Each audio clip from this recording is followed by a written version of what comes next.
So, good evening to all of you, especially to you, ma'am. So, this day is explain ko yung about sa hypothesis testing. So, before tayo mag-ano is need natin ng calculator and then ito and then yung problem. So, this is my first problem. A medical procedure is claimed to have an average time of 10 days. A sample of 64 patients had a mean recovery time of 11.2 days with a population standard deviation of 3 days. At the 0.01 significance level, test whether the recovery time is greater than 10 days. So, we have 5 steps. So, step 1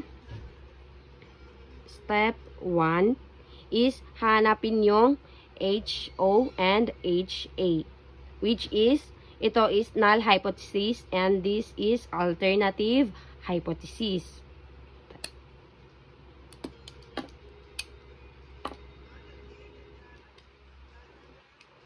So, 'di ba dito ang 'di ba ang claim natin is greater than.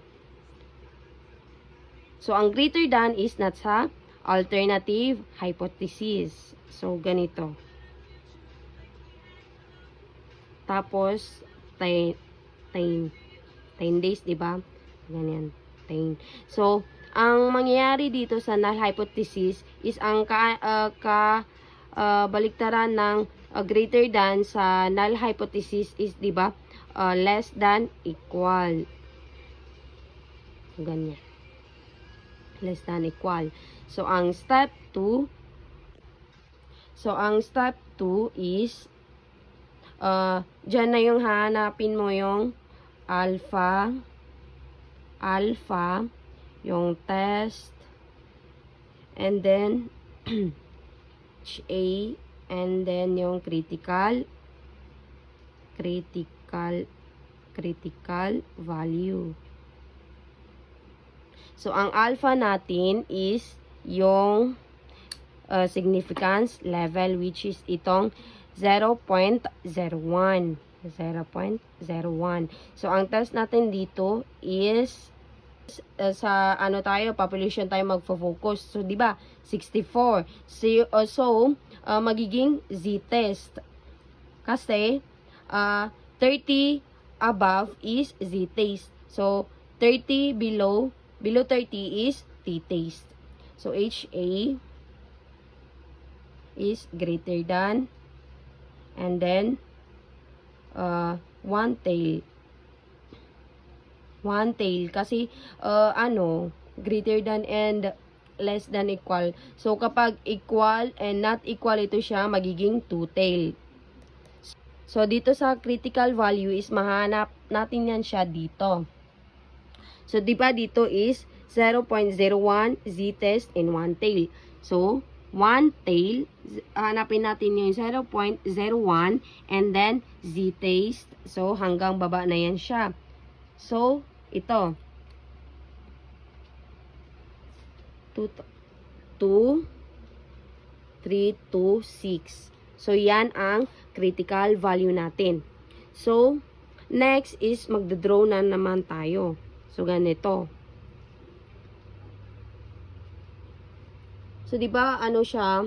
Greater than. So, dito tayo mag-shade. And dito natin isusulat yung 2.326. Ganyan. Ang step 3 is dyan na yung dyan na natin nahanapin yung ito. Main yung claim, which is, and then yung standard deviation, and then yung population. Ang natin dito, claim natin dito is, di ba ito? Claim. So, dito, di ba main? Main natin dito is 11.2. Ito. 11.2. So, ang claim natin is 10. So, ang standard deviation natin is 3 days. 3. So, ang population natin is 64 patients. 64. Ganyan. So, z-test man, diba? Ganito ang pag-ano dyan. Z-test na. 11.2 minus itong claim 10. And then sa baba, standard deviation 3 divide tapos yung population na 64. Ganyan. So, ganito yan siya i-apply sa calculator. Ito. And then, 11.2 minus 10. And then, baba, 3 divide square root of 64. Ganyan. And then, ganyan, diba? So, dito. Magiging 3.2. 3.2. So, dyan natin hanapin kung pasok ba yung 3.2 dito para makuha natin yung sa step 4. 3.2. So, di ba ang 3.2 is lagpas na siya sa 2.326. So, dito yan siya. 3.2. So, magiging wait. So, step 4.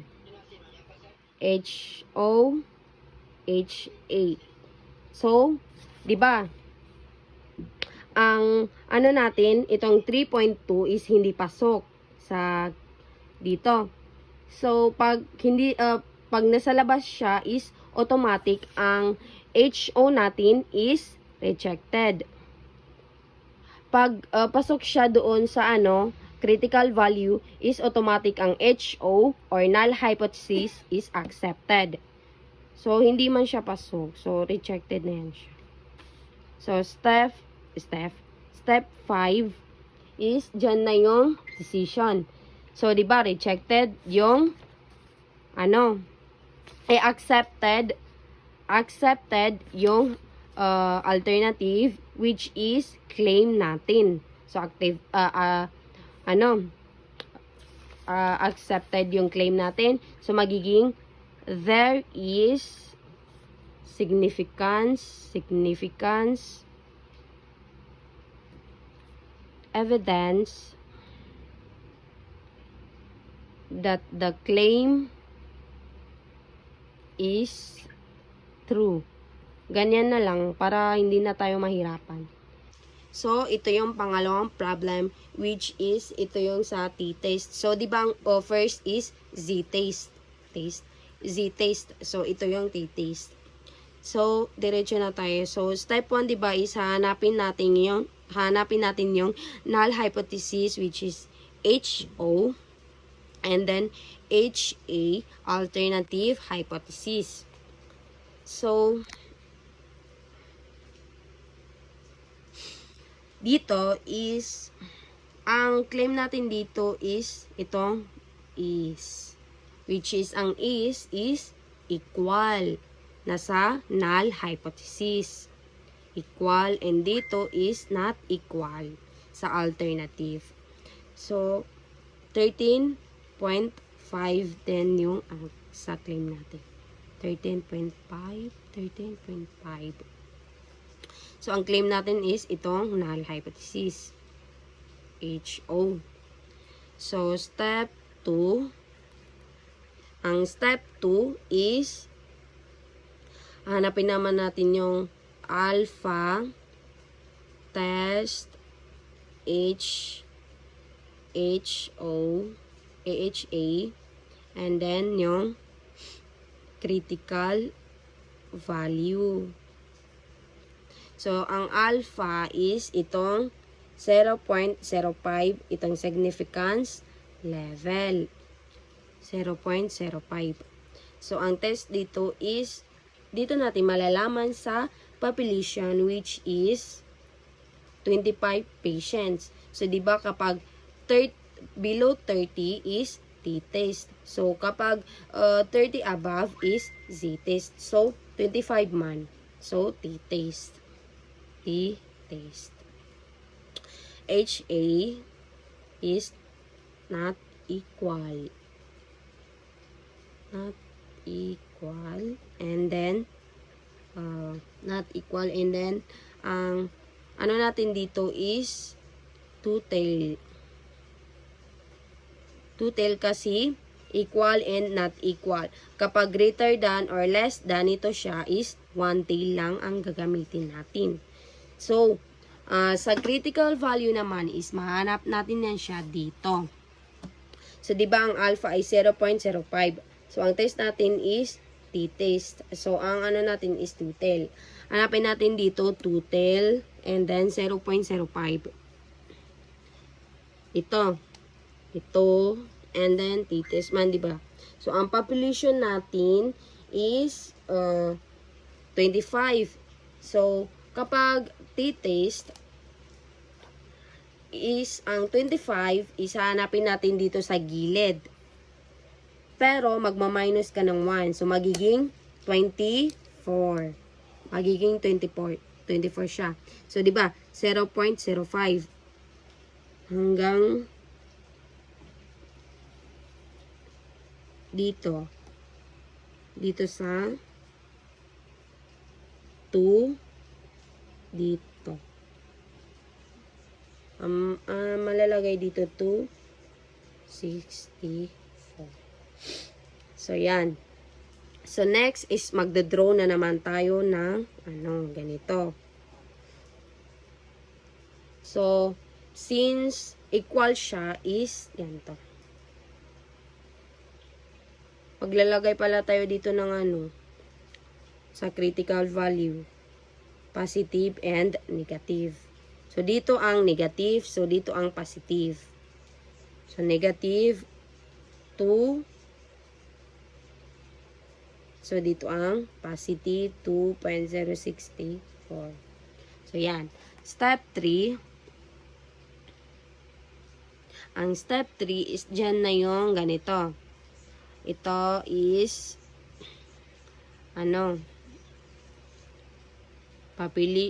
ito is yung natin main. Dito is claim, standard deviation, and population. So, ang main natin is patients had a mean hemoglobin of 12.9. So, ang natin, claim natin is 13.5. Standard deviation, which is ito, standard deviation of 1.2.